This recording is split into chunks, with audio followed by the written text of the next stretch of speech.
So those track marks right there, that is from rear wheel drive. No clue who it is.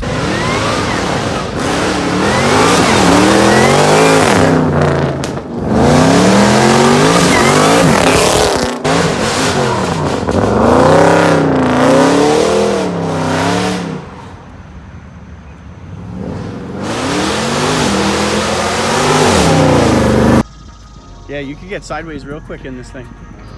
But we are not going to leave that kind of road art. Now, the beautiful part about the all-wheel drive is you launch nice and clean.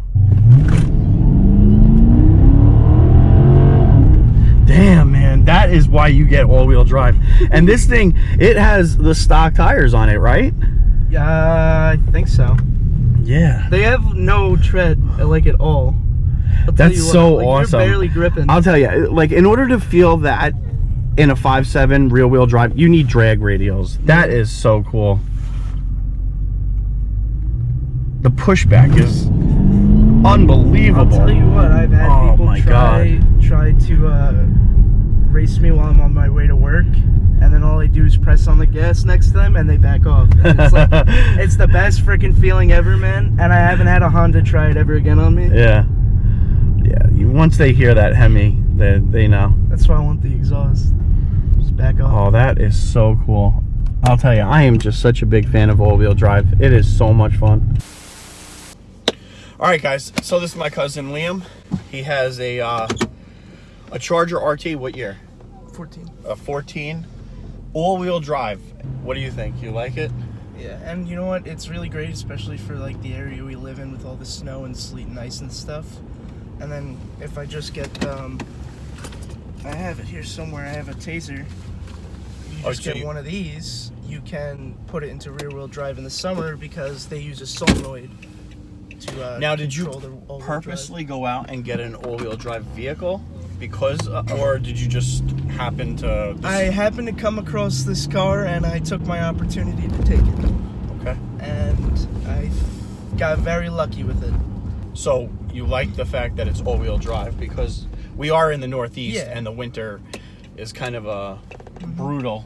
Plus, I'm like, I'm 19, so it's a little bit safer for me to have an all-wheel drive car than a strictly rear wheel. Like, for instance, my friend, he's got a Corvette, a C4, rear wheel drive. He doesn't know how to handle it, like, at all. You know. Yeah, I mean, rear wheel drive is tough when you have that kind of horsepower. So, you know, this makes for a really awesome starter car. Yeah. Right? Because you have the horsepower, but you're not, you know, lighting up the tires every time you stomp on it. Exactly. If you're gonna set up a street racer or you're gonna do some clowning around, this thing on the streets is amazing. Yeah, it's perfect. Damn, man. Yo, all-wheel drive plus a Hemi, that's such a magical combination. I think they should bring it back, but give people the option, and then you can disable it from your touchscreen in the middle. You have to go through so much like nonsense, and it's such a process to turn it off with the taser. Yeah. Like you have to click through all the buttons, you have to put it in on the car. It's annoying when I'd rather just touch a button. With the taser, when you deactivate all-wheel drive and just make it rear-wheel drive, is that something that you have to do every single time you start the car? You have to go through the process of making it rear-wheel drive? I'm pretty sure there's some like setting where you can have it turn off all-wheel drive every time you turn on the car, which is pretty nice. I still have to read through it. They don't send you paper instructions anymore, so I had to download a Google Drive PDF, and it's like 500 pages long.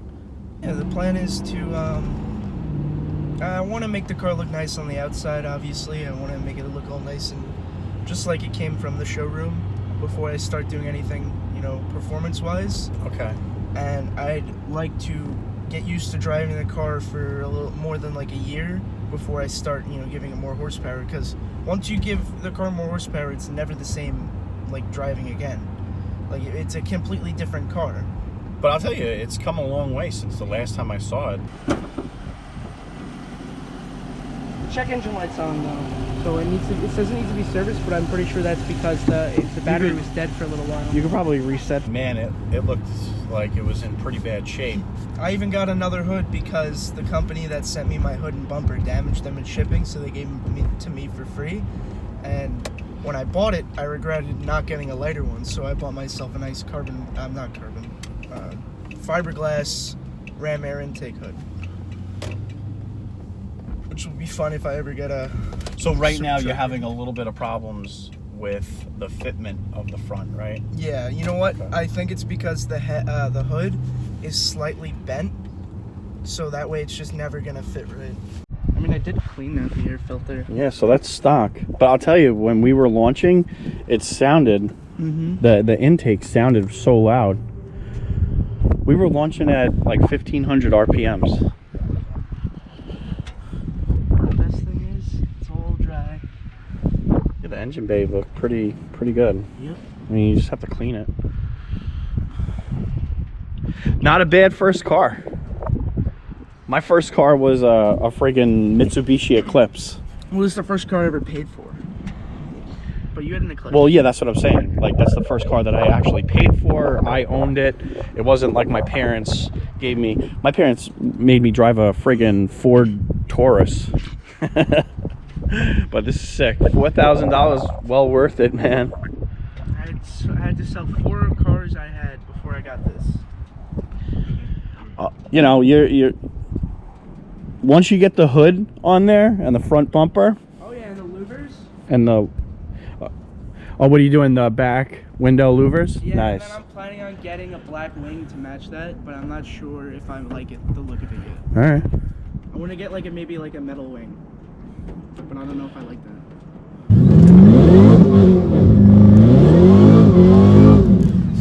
This thing gets sideways real quick. Wow.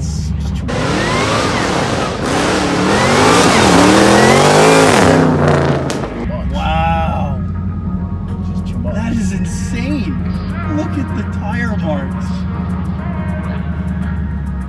I would beat you in a race. Handicap mode. Dude, this is sick.